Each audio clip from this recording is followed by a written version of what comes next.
जय श्री सीताराम मित्रों, आइए आज हम श्री विनय पत्रिका जी के पद संख्या 57 से प्रभु श्री राम की स्तुति करते हुए इसका सरल भावार्थ समझते हैं। देव देहि सतसंग निज अंग श्रीरंगे, भवभंग कारण शरण शोक हारी। ये तु भवदंग्रि पल्लव समाश्रित सदा, भक्तिरत विगत संशय मुरारी। इसका भावार्थ है, हे रमापते, मुझे सत्संग दीजिए, क्योंकि वह आपकी प्राप्ति का एक प्रधान साधन है। संसार के आवागमन का नाश करने वाला है और शरण में आए हुए जीवों के शोक को हरने वाला है। हे मुरारी, जो लोग सदा आपके चरण पल्लव के आश्रित और आपकी भक्ति में लगे रहते हैं, उनका अविद्याजनक संदेह नष्ट हो जाता है। असुर सुर नाग नर यक्ष गंधर्व खगे, रजनीचर सिद्ध ये चापि अन्य। संत संसर्ग त्रैवर्ग पर परम पदे, प्राप्य निहि प्राप्य गति तव ही प्रसन्ने।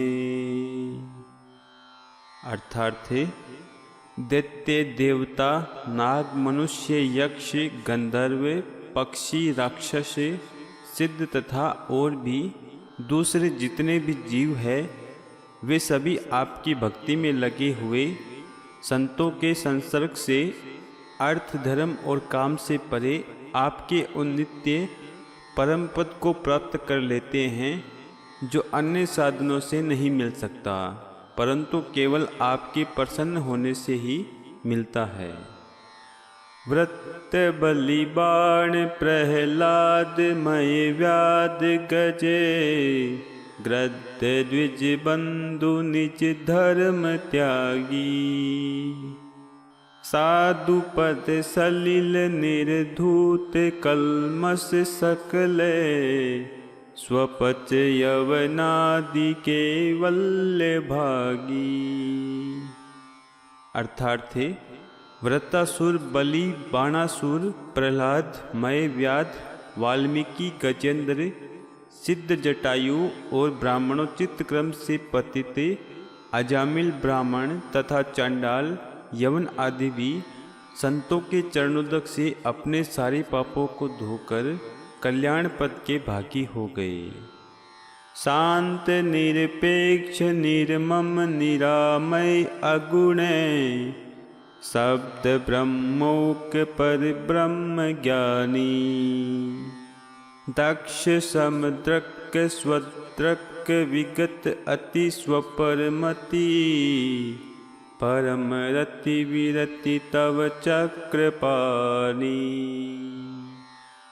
अर्थात वे साधु कैसे हैं, चित्त से सारी कामनाएं निकल जाने के कारण शांत, किसी भी स्थिति की आकांक्षा न रहने से निरपेक्ष, ममता से रहित, उपाधि रहित, तीनों गुणों से अतीत, शब्द ब्रह्म अर्थात वेद के जानने वालों में मुख्य और ब्रह्मवेता है।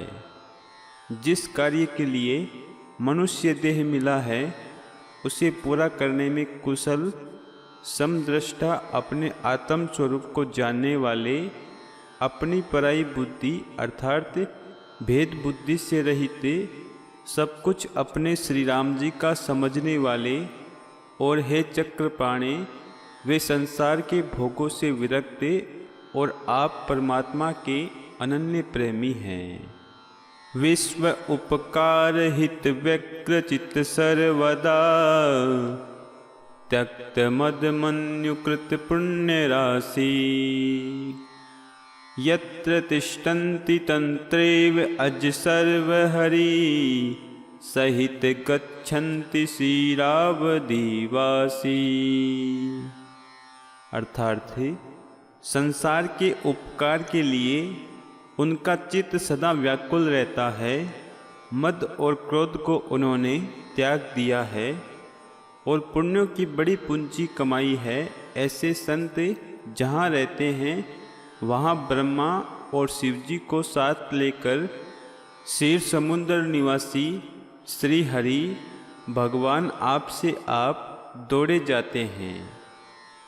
वेद पय सिंधु सुविचार मंदर महा, अखिल मुनि वृंद निर्मथन करता। सार सत्संग मद्रत्य इति निश्चितम, वदति श्री कृष्ण वेद विभरता। अर्थात सत्संग कैसा है? वेद स्थिर समुद्र है, उसका भली भांति विचार ही मंद्राचल है। समस्त मुनियों के समूह उसे मथने वाले हैं। मथने पर सत्संग रूपी सार अमृत निकला है। यह सिद्धांत रुक्मणीपति भगवान श्री कृष्ण बतलाते हैं। शोक संदेह भय हर्ष तम तरस गणे, साधु संयुक्ति विच्छेदकारी। यथा रघुनाथ सायक निशाचर चमू, निश्चय निर्दलन पटुवेग भारी। अर्थात संत महात्माओं की सतयुक्ति शोक संदेह भय हर्ष अज्ञान और वासनाओं के समूह को इस प्रकार नष्ट कर डालती है जैसे रघुनाथ जी के बाण राक्षसों की सेना के समुदाय को कौशल और बड़े वेग से नष्ट कर देते हैं। यत्र कुत्रापि मम जन्म निज कर्म वसे, भ्रमत जग जोनि संकट अनेकम। तत्र त्वभक्ति सज्जन समागम सदा, भवतु मे राम विश्राममेकम्। अर्थात हे राम जी, अपने कर्मवश जहाँ कहीं मेरा जन्म हो, जिस जिस भी योनि में अनेक संकट भोगता हुआ भटकूं, वहाँ ही मुझे आपकी भक्ति और संतों का संग सदा मिलता रहे। हे राम, बस मेरा एकमात्र यही आश्रय हो। प्रबल भव जनित त्रैव्याधि भेषज भगति, भक्त भेषज मद्वेत दर्शी। संत भगवंत अंतर निरंतर नहीं, किमपि मति मलिन कह दास तुलसी। अर्थात संसार जनित भौतिक देहिक और देविक तीन प्रकार की प्रबल पीड़ा का नाश करने के लिए आपकी भक्ति ही एकमात्र औषधि है और अद्वैतदर्शी चराचर में एक आपको ही देखने वाले भक्त ही वैद्य है। वास्तव में संत और भगवान में कभी किंचित भी अंतर नहीं है। मलिन बुद्धि तुलसीदास तो यही कहता है।